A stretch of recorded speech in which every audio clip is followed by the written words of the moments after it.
जोरदार रिमझिम पाऊस आणि आज दोघांना पण सुट्टी होती. मग मी ठरवलं चला स्वतःसाठी थोडा वेळ काढून आपण काहीतरी करूया आणि पहिले बदाम आणि मनुके भिजत टाकलेले त्या दोघांना पण देते. मग त्यातलेच 1-2 मी पण तोंडात टाकून घेतले आणि नेहमीच असं ट्राय करते की त्यांना देता देता आपण पण स्वतःची काळजी घेतली पाहिजे असं करते. आणि आज दही आणि अंड्याचं हेअर पॅक म्हटलं केसांना लावूया, बरेच दिवस लावला नव्हता आणि आमच्याकडे बोरिंगचं पाणी भरपूर आहे त्यामुळे केस एकदम ड्राय अशी होतात आणि एकदम असे तेजच राहत नाही त्या केसांना. मग केसांना पॅक लावून नंतर मग मी कपडे स्कूलच्या दोघांचे पण युनिफॉर्म धुवून घेतले, कारण काय असं पॅक लावल्याच्या नंतर मग बराच वेळ जातो हे करण्यामध्ये. तर कामं उरकून घेतली सकाळी दाखवली तुम्हाला पॅक लावलेल्या केसांना दही आणि अंडा. दिसतात तर केस एवढी सिल्की आणि स्मूथ वाटतात ना, म्हणजे ते एका कंडिशनरचं काम करतं. आणि मग मी 15 दिवसातून एकदा वगैरे असं लावत असते. आणि आज सॅटर्डे त्यामुळे दोघं जण पण घरी होती, मग थोडं रिलॅक्स होते. सकाळी स्कूलला डब्यांची वगैरे काहीच घाई नव्हती त्यामुळे आज असा पॅक लावून घेतला. आणि आता घरच्या घरी ना कॉफी फेशियल करते. बरेच दिवस मला ते करायचं होतं ट्राय, तर आज वेळ आहे म्हटलं आज कॉफी फेशियल पण बघते तयार करून. मध्येच माझं लक्ष सावीकडे गेलं. सावी काय करते तू? काहीतरी चाललं होतं म्हणून म्हटलं चला जरा हिच्याशी गप्पा मारूया. खाते कारण ती आता बनवते गमतीशीर उत्तर देते. तर बघा कशी छान छान तिने खाना खाते. काय खातेस? फूड. काय आहे पण काय बनवलंस काय तू? हे नूडल्स आहेत आणि अच्छा खाण्यासाठी. आणि काय बनवलंयस?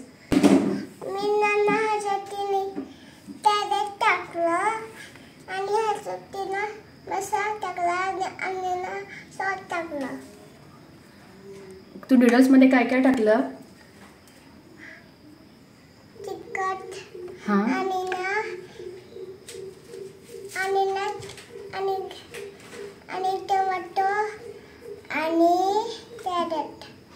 टोमॅटो कॅरेट आणि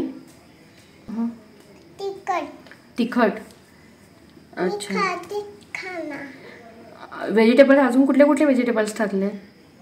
सगळे टाकले. हां. काय बनवतेस पण तू बोलली? नूडल्स बनवते. तू बघितलेस का नूडल्स बनवताना? मी माझे नूडल्स बनवते. हा गॅस आहे का? माझ्या फ्रेंडने दिला हा टॉय. अच्छा तुझ्या फ्रेंडने टॉय दिलाय. तो माझ्या बर्थडेला. ओके. अच्छा. अजून तुला काय काय बनवता येतं? नूडल्स आणि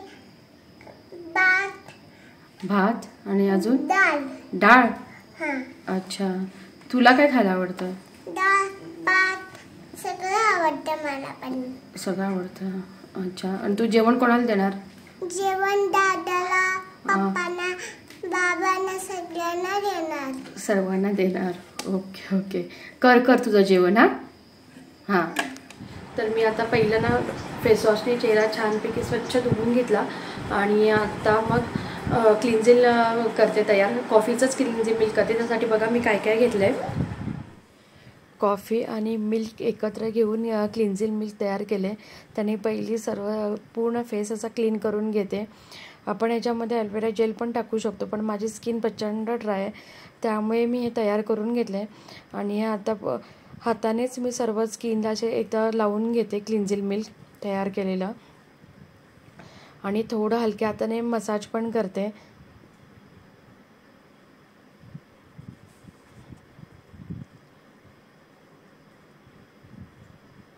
थोडं जर आपलं ड्राय वाटलं तर त्याच्यामध्ये थोडंसं पाणी टाकून पुन्हा एकदा मसाज करून घ्यायचं स्किनला.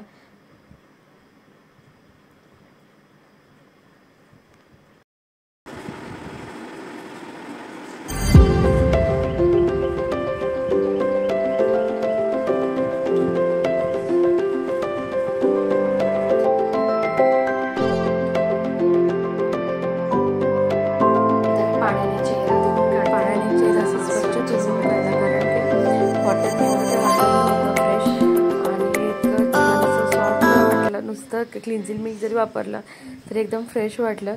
आणि सावी चेक करते स्किन वगैरे, तिचा हात स्पर्श एकदम छान वाटतं बघा. ती माझ्या स्किनला अशी टच कारण तिला वाटलं आता मम्मी काहीतरी चेहऱ्याला करते. नेक्स्ट स्टेप कॉफी स्क्रब करूया आणि त्यासाठी बघा मी आता काय काय घेते ते. तांदळाचं पीठ, कॉफी, दही आणि मध वापरून असा एक स्क्रब तयार केला आहे. तो आता लावून घेते.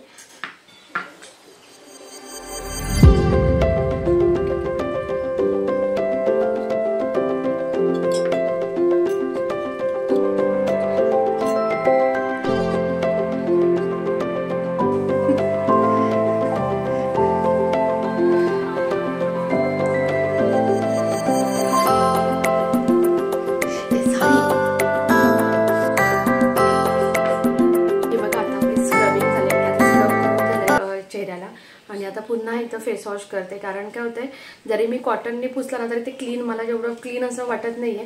त्यामुळे पाण्यानेच चेहरा धुवून काढते. स्क्रब झाल्याच्या नंतर एक स्मूथ असं वाटतं, कारण दही घेतल्यामुळे काय होतं, स्किन ड्राय होत नाही जास्त. आता स्टीम घेते. नेक्स्ट स्टेप आपली स्टीम करायला पाणी ठेवले पातेल्यामध्ये, त्यानेच स्टीम घेते. माझ्याकडे स्टीमर होता, पण ॲक्च्युली एक खरंच प्रिकॉशन म्हणून तुमच्यावर हा एक्सपिरियन्स शेअर करते मी. कारण आणायला एकदा ना सर्दी झाली होती, कोविडचं नुकतं संपत असं आलेला, आणि त्याने तो स्टीमर घ्यायला त्याने टॉवेल टाकला. टॉवेल घेऊन तो स्टीम घेत होता आणि ते उठताना तो अचानक तो स्टीम बंद झाली. भरपूर स्टीम येते म्हणून तो घाईघाईत उठायला गेला आणि तो टॉवेल बरोबर ते स्टीमरचा पॉट त्याच्या मांडीवरती आलं आणि प्रचंड त्याच्या मांडीवरती ना असं एकदम फोड आले. भरपूर म्हणजे उकळतं पाणी त्याच्या मांडीवरती आलं. आणि मग डॉक्टर असं आम्हाला भरपूर त्यावेळेला हे झालं. तिथपासून आम्ही घरात स्टीमर वापरतच नाही आणि मी पण स्टीमर घेत नाही. मग साध्या पॉटमध्ये जेव्हा वाटेल तेव्हा पॉटमध्ये पाणी गरम करतो आणि मग स्टीम घेतो. म्हणजे हे स्टीमरचं मुलांना तर एकदमच काळजीपूर्वक स्टीमरचा वापर करायला सांगायला पाहिजे किंवा आपण तिथे थांबलं पाहिजे. आम्ही होतो, पण तो एवढा घाई करत होता ना उठायला की त्याने ते टॉवेल बरोबरच ते त्याच्या आलं. म्हणून मी आता साध्या भांड्यात हे ठेवले पाणी आणि त्याने स्टीम घेणार आहे. हे बघा तिकडे स्टीमचं भांडं चालू आहे, तोपर्यंत मी आणायची स्टडी घेते. म्हणजे वेळ, मी म्हटलं ना तुम्हाला, बिलकुल वेळ वाया न घालवता माझं हे कामं सुरू असतात. आणि तिकडे स्टडीला बसलाय. हे बघा छान आहे. आता स्टीम घेऊन झाली आहे माझी.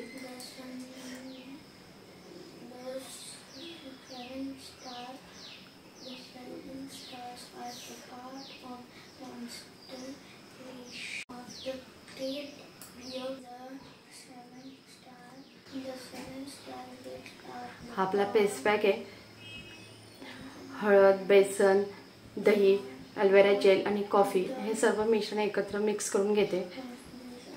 आणि कसं आहे, नॅचरल आहे, त्याच्यामध्ये आपण काय कुठलं काय हे केमिकल्स वगैरे असे टाकलेले नाही आहेत किंवा आर्टिफिशियल असं पण काही यूज केलेलं नाही आहे. त्यामुळे हा पॅक स्किनला एकदम छान.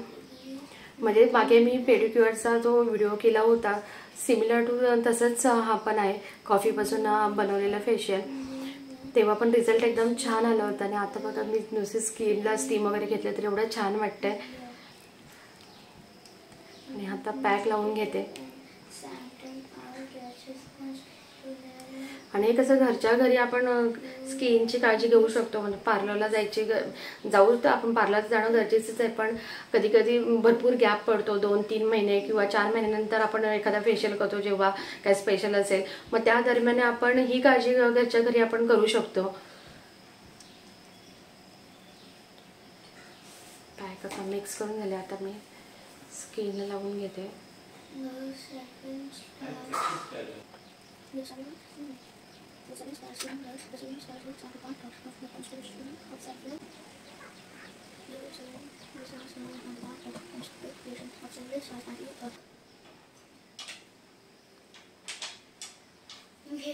बघा फेस पॅक आता माझा पूर्ण वाळलेला आहे. मी आता पूर्ण चेहरा त्या एकदा वॉश करून घेते.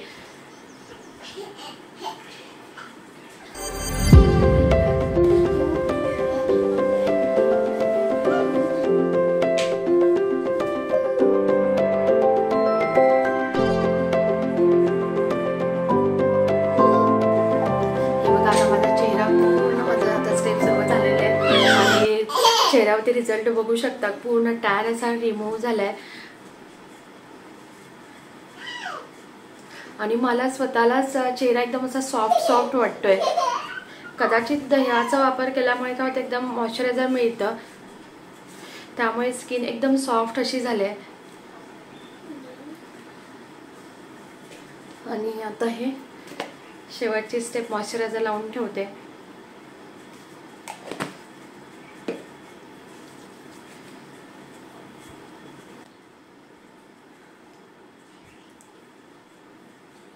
होता आजचा माझा दिवस स्किन केअर, हेअर केअर आणि हे सर्व घरगुती मी ज्या मला आवडणाऱ्या किंवा असं मला सूट होणाऱ्या स्टेप्स मी केल्या.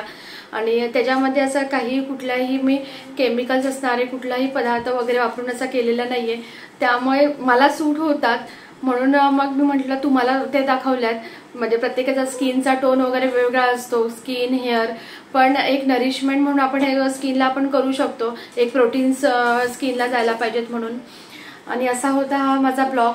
आणि आजचा माझा तुम्हाला ब्लॉग आवडला असेल तर नक्की नक्की माझ्या चॅनलला सबस्क्राईब करा. असंच भेटू आपण पुढच्या ब्लॉगमध्ये. तोपर्यंत बाय बाय.